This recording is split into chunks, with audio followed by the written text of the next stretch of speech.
What's up, Shark Baits? My name's Andrew Taylor. And I'm Jordan Hill. And today, we're back with another episode of Have You Played?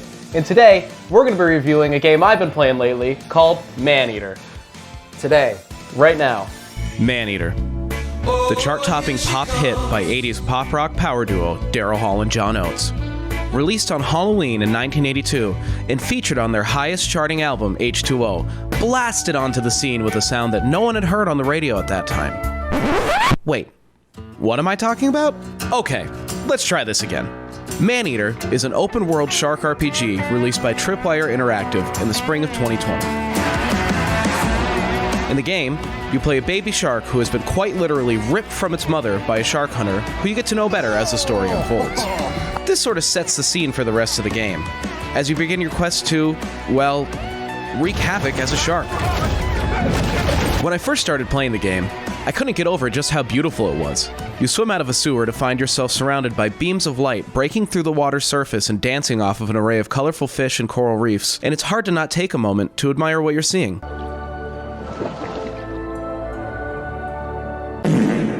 Maneater is a lot of fun right off. Immediately you're terrorizing beaches, flopping around, eviscerating beachgoers without a care. Kind of.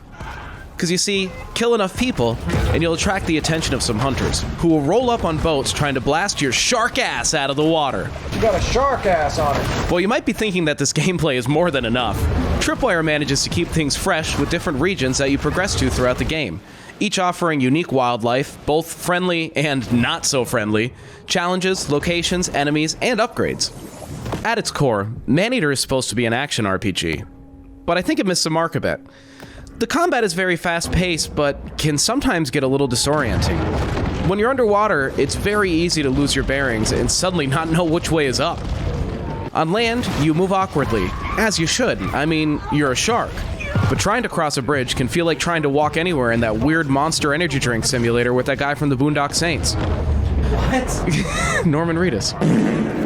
The worst part, hands down, however, is fighting against boats, which effectively feels like you're just hurling your limp body against a wall, and boat combat is unfortunately a very large part of the game.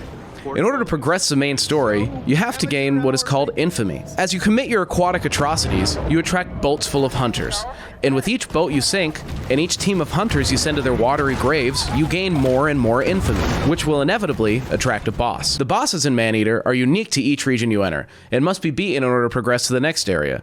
And while your encounters with these bosses are generally brief, I think they did a pretty good job with them. Each boss is unique, offering an interesting challenge, each with their own campy personalities. Unfortunately, past a brief introduction cinematic, you don't really see much of them, as they quickly become nearly impossible to separate from the other generic hunters aboard the boats you're hurling your massive cartilage-laden body against. Despite the clumsiness and sometimes feverish pace of the combat, I still managed to have a lot of fun with it. At the end of the day, you're still just a shark fucking things up, and that's pretty great.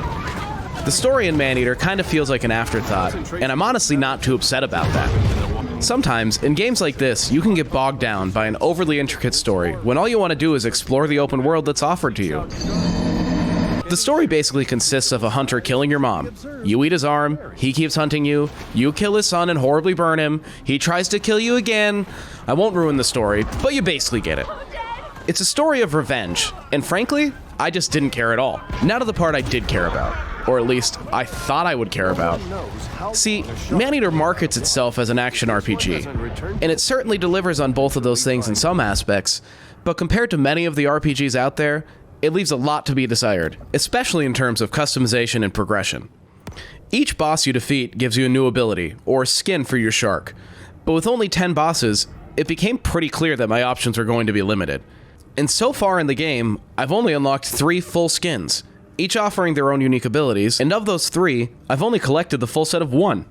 Outside of the abilities, and the way in which they change the appearance of your shark, there's nothing else that makes this game feel like an RPG. Despite Maneater falling short in some areas, and even though the action and RPG elements of this action RPG leave you wanting, I had a lot of fun with it. At the end of the day, I downloaded it because I thought it would be fun to play a game where you just get to be a shark. And I think a lot of people my age can relate to that. And Maneater delivered. At its core, it's a fun game that never takes itself too seriously. And if you're looking for a game that's going to let you have fun without having to put in too much effort yourself, then I think Maneater is a perfect game for you, if you can download it for free on Game Pass. Fucking roasted! Boo, boo, boo, boo, boo. Wow, what a game, am I right? So Andrew, have you played Maneater?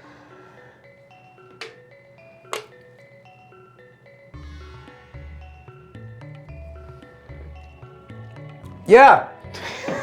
I've played Maneater. Yeah? I went over to your house when you were playing it. Oh yeah, I blacked that out. I blacked out that night as well. And yeah, I have played it. I've also played a lot. We played a lot of this together. Killing Floor 2, which is from the same developer. I liked it.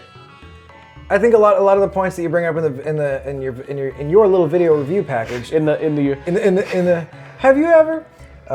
It's pretty like it's cool. It's fun.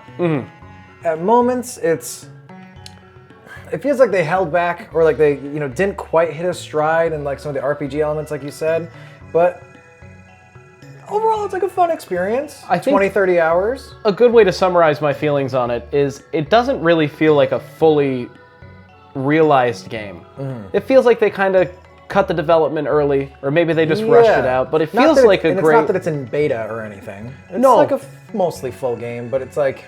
It feels like they could have put more effort into certain aspects that they kind of stressed would be more important, such as the RPG and frankly the combat, which is fun, but it just feels, the whole thing feels a little bit like a Flash game. Yeah, that's what it reminded me a ton of, is those games we used to play on Newgrounds where the goal would be to play as like, you'd play, there was one where you're a giant worm. Do you remember that one? I remember specifically Fishy.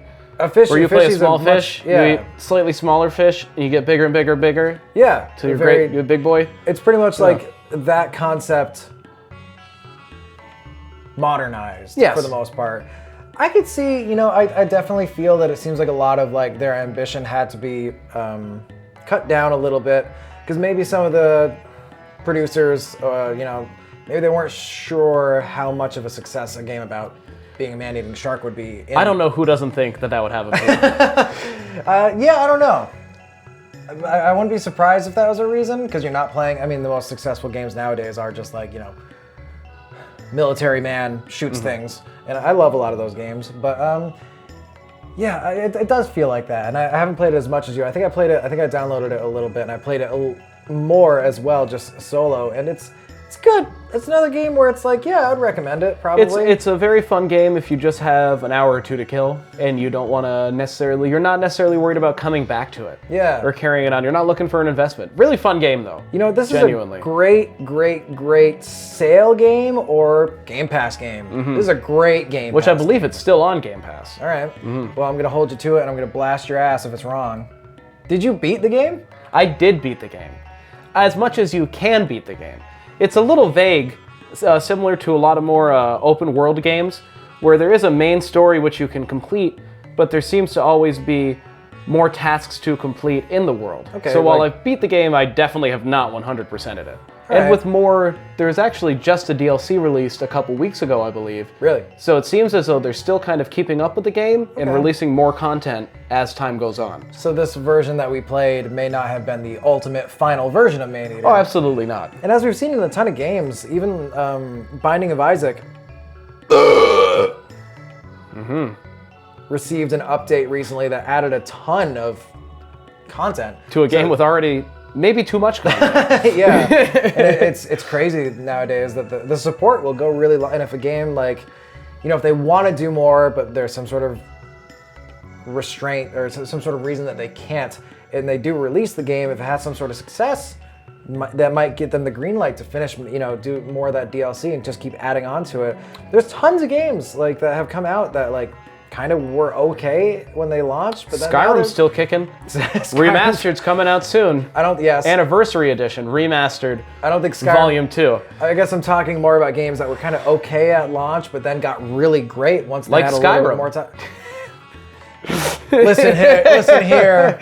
Me and my Elder Scrolls tattoo won't tolerate this insubordination. Do you have an Elder Scrolls tattoo? It's his only tattoo. I don't know if I can get on any of the cameras. It's right there. It's on my like ankle. Let's switch spots and then put it on my shoulder. No, I'm kidding. Is that in the We view? can just show it. Okay. But yes, I do have a tattoo of the Elder Scrolls on my leg. It's the Frostfall birth sign, which is the Gregorian calendar's equivalent to October, which is the month that I was born, and it is the sign of the tower. That was the first tattoo I got. That was pretty cool, and I still like it, if I'm being honest. But anyway, Maneater. Anytime I do think of or play this game, I do think of the song by Homeboys. Daryl Hall and Wesley John Oates. Willis, yeah. Uh-huh. Pretty good. It's fun to listen to that song while playing it. Don't forget about the Nelly Furtado version. Does Nelly do it? I believe it's Nelly Furtado. We're getting a sigh from our camera operator. I'm an operator, Matt. I've never heard that, but that sounds like it'd be terrible. Oh, it was a hit when I was going to middle school dances. Let me tell you that. Really? Much. Yes. Do you want to listen to it? We will after. But Could it be good for the video? I like Promiscuous Girl. Promiscuous Girl's a good one. Here's what we'll do. We'll play it off with a little bit of Maneater by Nelly Furtado, maybe, because we're trying to make some money. But Maybe there's like a MIDI version we could play. just the beat. In the meantime, though, hey, what have you guys been playing? And if you could, let us know in the comments. And while you're down there, you better hit that like button. And you better add to the comments a good fucking reason why you can't subscribe to this channel if you don't subscribe. All right? So fucking subscribe. Sorry for all the cursing. Have a great one, gamers. You sound like a really upset father who's a really nice guy. Yeah.